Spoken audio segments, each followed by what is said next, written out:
This was the end. They all knew it. But none of them gave voice to that fact. He knew all their names now. Before, they had just been grime-streaked faces among the endless days and nights of battle, but now they were brothers. Men he would die with in honor. Flashes of explosions bloomed in the city's north. Shooting stars punched through the dark clouds overhead, scorching holes through which the glimmering stars could be seen. The stars shone down on the coral city in time to watch the city die. "Did we hurt them, Captain?"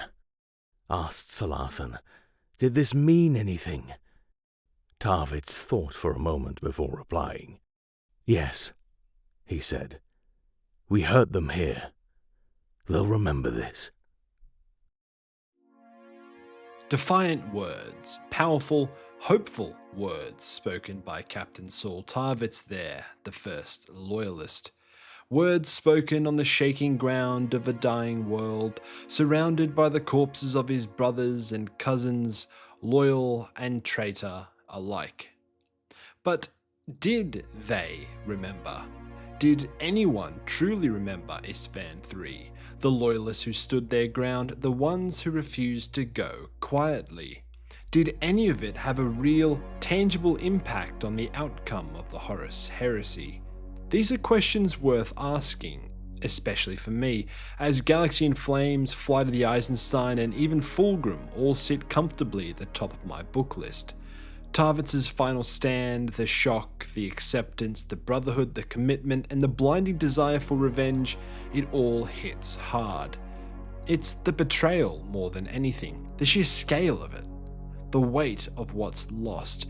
It feels like Istvaan III should have changed everything. It deserved to change everything. And that, I think, makes it worth examining with as much clarity as we can manage. So, where should we start? Well, to me, the most immediate and measurable consequence we can look at is simply the body count. Istvaan III was brutal, messy, and costly. Horus, Angron, Mortari, and Eidolon all entered the system knowing full well that they would have to sacrifice up to a quarter of their own legions in some cases in a single stroke. Tens of thousands of loyalists, of sworn battle brothers, of warriors too loyal to the Emperor, too principled, too honourable, too stubborn to be trusted with Horus's plans, condemned to death. Painfully broken down at the molecular level by the Life Eater virus, then scoured from existence by orbital bombardment, reduced to ash and dust. Even for legions tens, if not hundreds of thousands strong, the impact of this planned cleansing alone is a staggering loss. But what is worse for the traitors is that it didn't even work. The purge was meant to be quick and clean, final. No resistance, no complications. But Tarvitz's warning changed everything. Loyalists survived, they regrouped, they fought back. Which meant the traitors had to commit more troops, more ammunition, more materiel. What was meant to be an efficient cull became a grinding surface war. The loyalists refused to die easily, and that forced the traitors to bleed for a battle they never intended to fight. So the cost in manpower, enormous.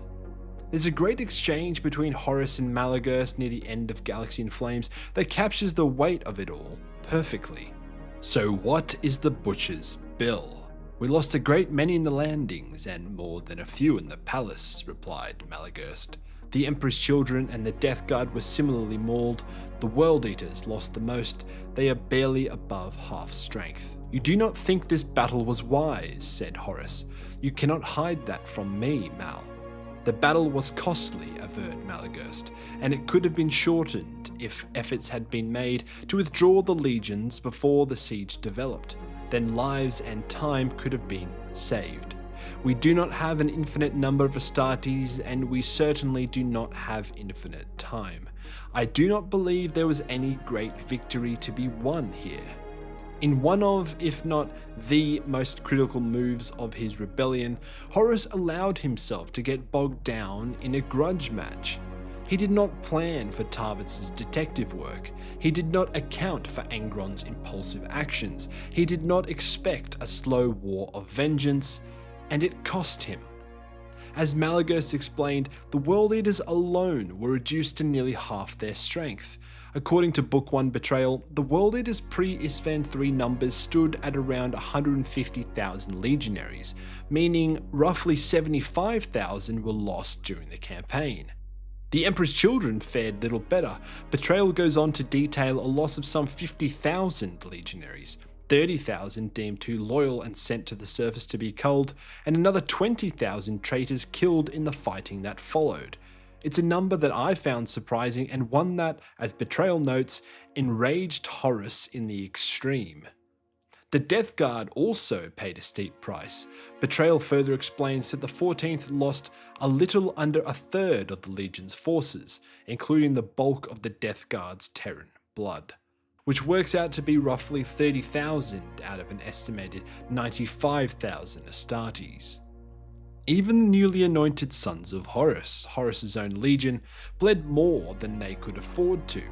Book 2 Massacre also records their losses at around 30,000 legionaries, and this loss, specifically the deaths of Horus's own gene sons, had a direct impact on his strategy at Istvaan 5 in the months following. As Massacre goes on to explain, as a consequence of the initial difficulties encountered with the purging of the Terrans from the Legion's ranks, and its unexpected cost in lives and materiel the battle had entailed, the War Master was deliberately cautious with the use of his Legion during the Dropsite Massacre. Rather than committing his own gene sons to the forefront of the Dropsite Massacre, Horus positioned the Sons of Horus on the defensive, limiting themselves to the core and most heavily defended bastions, deliberately allowing his brothers and their legions to absorb the brunt of the fighting. This one act of restraint on the part of the War Master would therefore result in disproportionately higher losses among the other traitor legions on Istvaan 5. And this alone is a very interesting detail to consider, not just for what it says about Horus's strategic priorities from the outset, but for the many ripple effects this act alone caused across the wider heresy.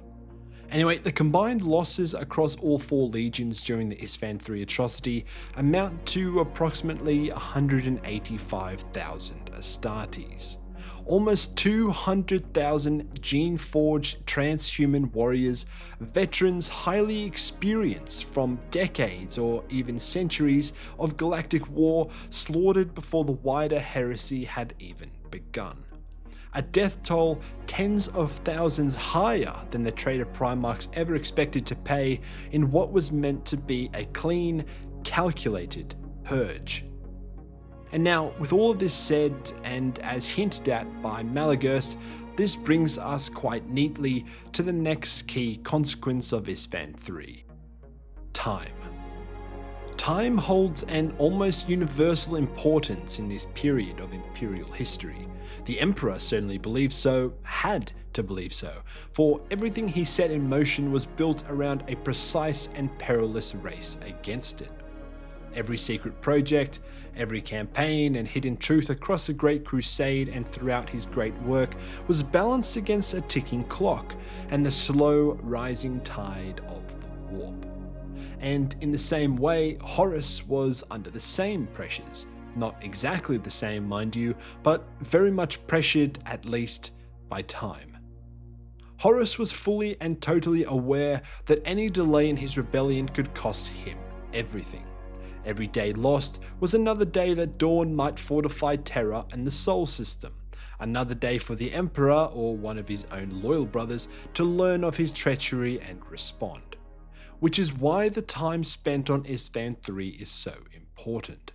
It wasn't supposed to be a war yet. It wasn't supposed to take months.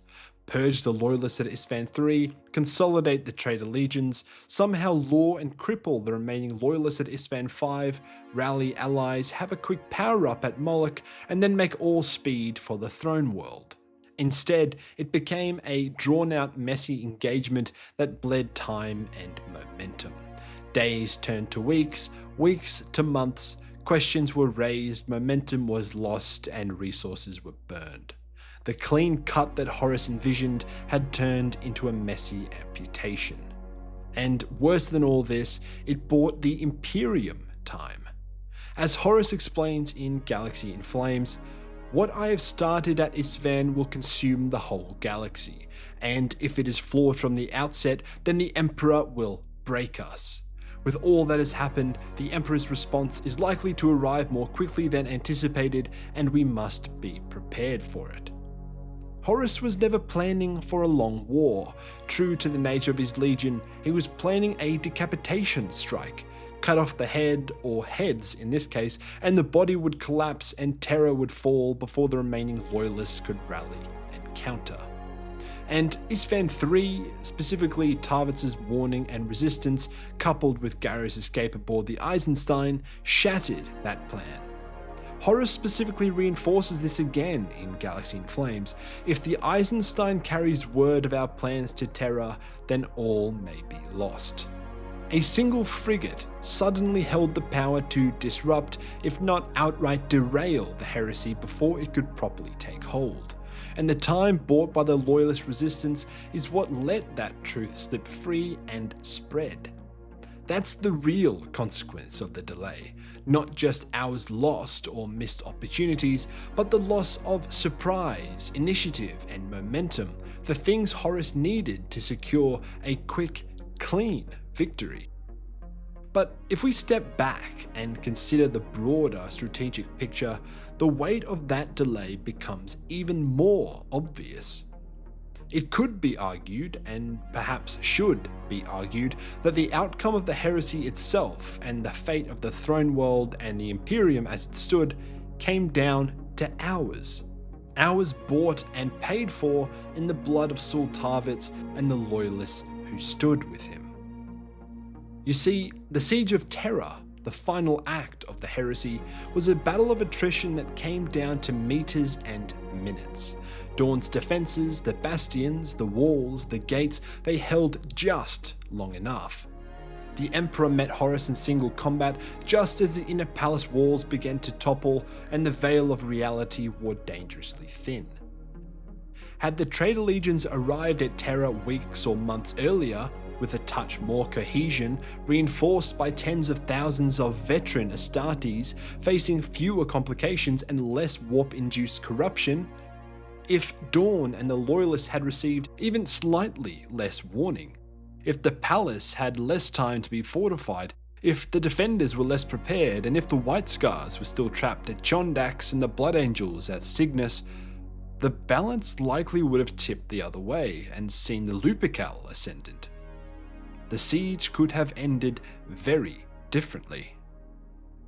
And of course, there are so many other events and outcomes that would have been affected by this altered timeline.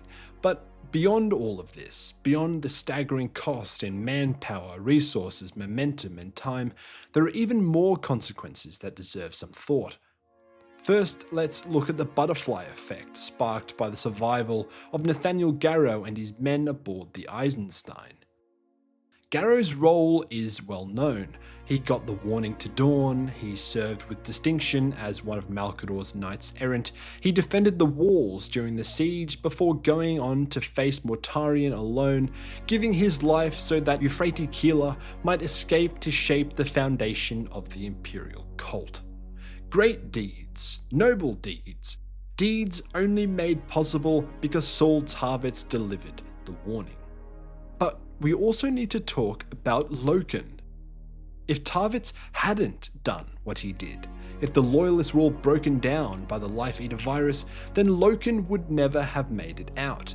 He would have been killed by the virus bombing and consumed in the firestorm that followed. No reunion with Garrow, no escape from Istvaan, no return to Terra. And that matters. It matters a lot, because it was Loken who stood before the Ascendant Emperor and reminded him of his humanity. It was Loken who helped stop his creeping apotheosis and the ruin of the Dark King.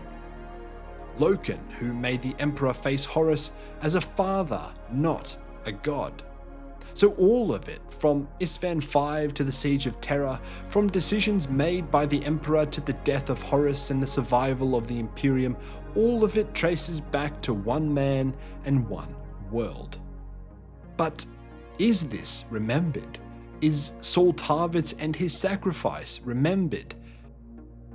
Probably not. At least not in any meaningful sense. His story undoubtedly lived on in the minds of men like Loken and Garrow, at least until their own ends, and perhaps, however their twisted minds process it, in the memories of those who betrayed them. Abaddon, Lucius, Eidolon, Khan, and the traitor Primarchs who survived. We know at the very least that Lucius carried something, some warped combination of shame, regret, or bitter pride. In the Crimson King, he is haunted by the shades of Tarvitz, Loken, and Sharakin, spectres of those who bested him, who refused to fall, who became fixed in his mind as reminders of everything he couldn't quite overcome. But beyond that, it's hard to say. In the minds of the average Imperial citizen today, the names of Saul Tarvitz, Garviel Loken, Tarek Torgadin, Rylanor, Huron Fal, Telemeta, Erlin, Dar, Demeter, Vipus, Solathan, I can find no evidence to suggest that these names are recorded in Imperial legend. They are not taught, they are not honoured, they are forgotten, lost beneath millennia of war, dogma, censorship, and scale. The truth of Istvaan III, like so much of the Horus Heresy, has passed into myth, half-truth, or nothingness. The official records, if they exist at all, are buried in the most restricted vaults of the Administratum or are warped by ecclesiarchal reinterpretation beyond recognition. The average citizen has never heard of Tarvitz, let alone grasped the weight of what he did or recognized the impact and importance of his deeds. The consequences of his actions, however, the ripples set in motion by his defiance, shaped the galaxy. Tarvitz and the others may not be remembered, but they mattered and they changed everything. And that just might be the greatest legacy they could hope for. Anyway, thanks for watching. Dystopian Chimp, out.